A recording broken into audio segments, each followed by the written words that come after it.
अरे का है विपट पड़ गया का तुम्हें? का हो बोल? हमार मौगी केहन बाबू का बोल रहे? हम तारा सब पर भरोसा करके देने कि बढ़िया कनिया भेटा जाए, तू सब वही ना कर देला। का हो गई बा? का कमी है बताओ। हम कुछ ना, हम जाता नहीं। अरे का हुआ है बताएगा कि मुँह फाड़ दे मैं। का हुआ है बताओ। हम जाता नहीं, कट के मर जा। अरे का हुआ है? काहे कट के मरेगा बताओ।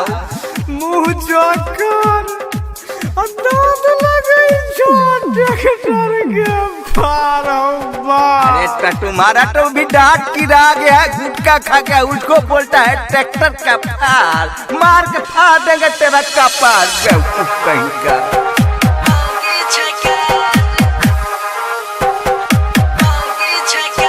चुप रहो, कपार फोड़ दे।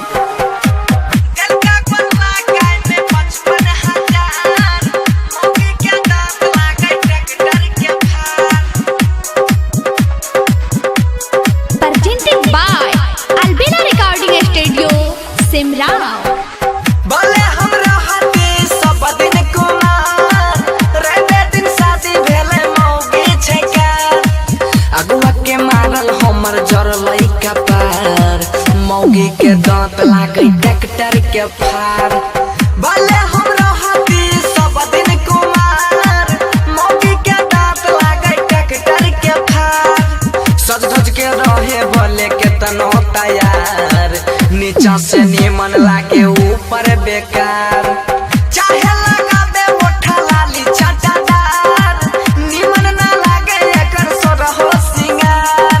DJ Jyoti Prakash, DJ Jyoti Prakash, DJ Jyoti Prakash, DJ Jyoti Prakash, Ramdhanpur, Ramdhanpur, Ramdhanpur.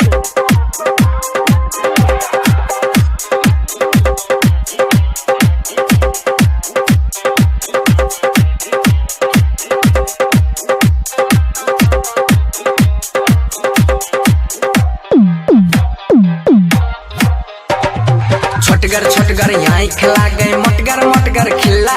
हमरा घरी हाबी हमर जींस कल का ढिल्ला।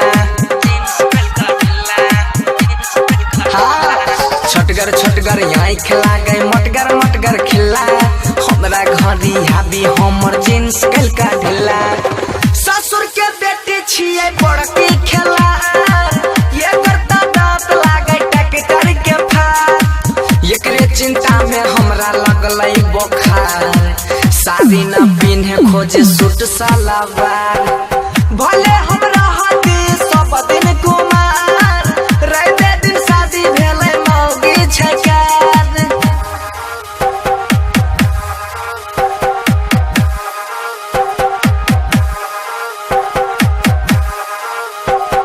DJ Jyoti Prakash, DJ Jyoti Prakash, DJ Jyoti Prakash, DJ Jyoti Prakash.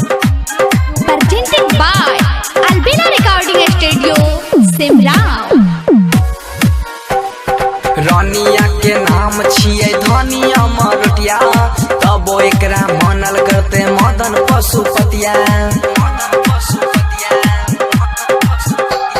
रानिया के नाम छिए धनिया मरटिया, तबो एकरा मानल करते पंकज पशुपतिया। दिल का गोरला गाय में 55,000, मौगिया के दांत लागे ट्रैक्टर के फाड़। सोची बंसी धर के लगलै बोखार, भुअर भोजपुरिया फोरे अपन कपार। भले हमरा हाथी सब दिन कुमार, रहे दिन शादी भेला मौगी छक्कर। अरे नाटी हम राख ली का